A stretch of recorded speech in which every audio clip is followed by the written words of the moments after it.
नमस्ते फ्रेंड्स, आप सब कैसे हो। Very good morning to all of you all. आज का मेरा वीडियो है थैली सफाई के ऊपर। थैली सफाई आई थिंक हर एक लेडी ने अपनी ज़िंदगी में एक बार तो करनी ही है, चाहे वो कोई भी एज में हो, क्योंकि आजकल थैली सफाई अगर प्रेगनेंसी नहीं रुक रही है तो भी डॉक्टर्स करते हैं थैली सफाई। दूसरी चीज़ है, अगर प्रेगनेंसी है या प्रेगनेंसी खराब हो गई है या प्रेगनेंसी नहीं चाहिए तो थैली सफाई होती है। और लेटर ईयर्स में, जैसे आगे चल के 40-45 उम्र में, अगर आपको पीरियड में कोई प्रॉब्लम आ रहा है, बहुत ज़्यादा ब्लीडिंग हो रही है, इरेगुलर पीरियड्स हो रहा है, तो डॉक्टर्स आपको थैली सफाई एडवाइस करते हैं। तो जी हाँ, बने रहिए मेरे वीडियो के आखिरी तक, क्योंकि थैली सफाई कैसे होती है और कौन कर सकता है और किस कंडीशंस में किया जाता है, क्या इंडिकेशंस होते हैं थैली सफाई के, ये मैं पूरी बातें इस वीडियो में आपके साथ शेयर करने वाली हूँ।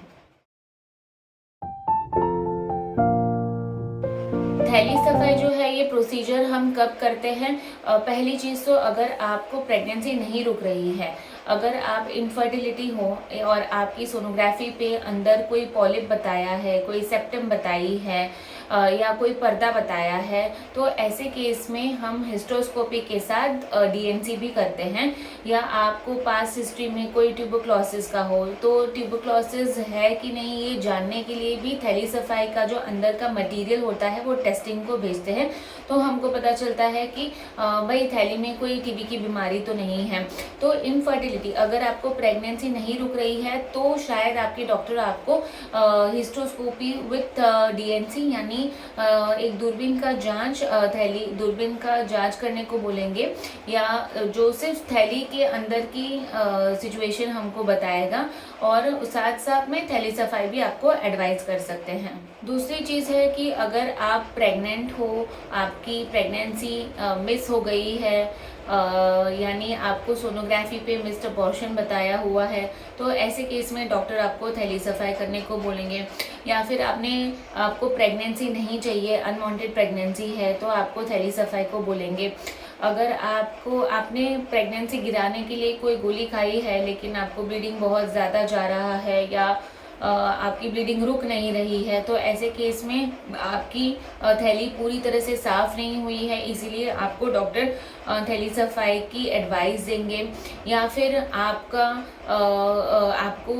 अपने आप से ब्लीडिंग स्टार्ट हो गया है, आप प्रेग्नेंट हो, अपने आप से अबॉर्शन हो गया है और कुछ कचरा अंदर रह गया है, तो ऐसे केसेस में डॉक्टर आपको थैली सफाई बोल सकते हैं। तो ये गिन चुन के प्रेगनेंसी में 3 से 4 रीजंस है जिसमें आपको थैली सफाई की ज़रूरत पड़ सकती है। जी हाँ, मोलार प्रेगनेंसी भी एक केस है जिसमें प्रेगनेंसी आगे कंटिन्यू नहीं होती है और उसमें बहुत प्लासेंटा जो है, वार है, उसी का ट्यूमर बन जाता है, तो ऐसे केस में भी हमको थैली सफाई करने की ज़रूरत पड़ सकती है। अगर आपकी एज 40 और 45 की है और आपको पीरियड में बहुत ज़्यादा प्रॉब्लम हो रहे हैं, यानी आपको पीरियड में बहुत ज़्यादा ब्लीडिंग हो रहा है, ब्लीडिंग रुक ही नहीं रहा है, इरेगुलर ब्लीडिंग आपको हो रही है, या आपको आपकी सोनोग्राफी में पॉलिप बताया है, या आपकी थैली की लाइनिंग जो है एंडोमेट्रियम बहुत मोटी हो चुकी है, तो ये सारे केसेस है लेटर एजेस में जब भी आपको डॉक्टर थैली सफाई की एडवाइस देंगे।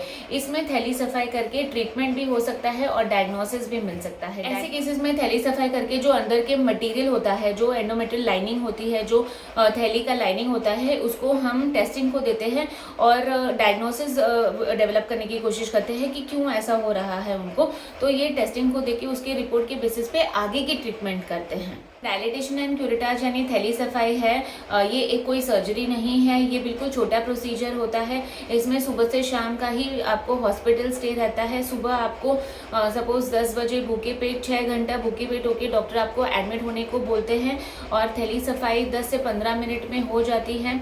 और छोटा सा भूल का इंजेक्शन या सोने का इंजेक्शन देते हैं और 10 से 15 मिनट में प्रोसीजर ख़त्म हो जाता है। प्रोसीजर ख़त्म होने के 4 से 6 घंटे बाद आप घर जा सकते हो।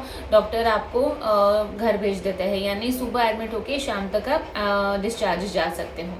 तो बहुत महिलाएं डरती है ये प्रोसीजर करवाने से, तो मुझसे पूछती है कि डॉक्टर क्या ये प्रोसीजर सेफ़ है। तो मैं बताना चाहती हूँ ये प्रोसीजर बिल्कुल सेफ़ है अगर एक्सपर्ट के हाथ से किया जाता है तो। क्योंकि बहुत सारे बार जो गांव वगैरह में इंटीरियर्स में दाई लोग ये प्रोसीजर करते हैं और उसकी वजह से बहुत कॉम्प्लिकेशंस होते हैं। लेकिन आप एक अच्छे डॉक्टर के पास, अच्छे हॉस्पिटल में जाके कराओगे तो हार्डली कोई कॉम्प्लिकेशंस होते हैं और ये प्रोसीजर बहुत ही सिंपल है। तो कॉम्प्लिकेशंस में क्या कॉम्प्लिकेशंस हो सकते हैं, कभी अगर अनट्रेन्ड डाई लोगों ने किया हुआ है या यूट्रस कभी बहुत ही सॉफ्ट है तो यूट्राइन परफोरेशन हो सकता है। जी हाँ, जो थैली है जो हम क्यूरेट यूज़ करते हैं थैली सफाई के लिए, थैली को कुरेदने के लिए, तो कभी कभी वो यूट्रस के पार होके पेरिटोनियल कैविटी में जा सकता है, यानी कि यूट्रस के फंडस पे छेद हो सकता है।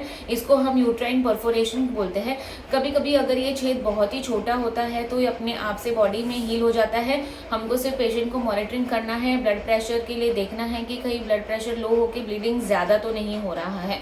लेकिन कभी कभी अगर सक्शन से परफोरेशन ज़्यादा बड़ा होता है तो हमको कभी कभी वो परफोरेशन जहाँ से हुआ है, वो छेद है, वो उस जगह से आंतड़े भी बाहर आ सकते हैं और ये एक मेजर कॉम्प्लिकेशन हो सकता है।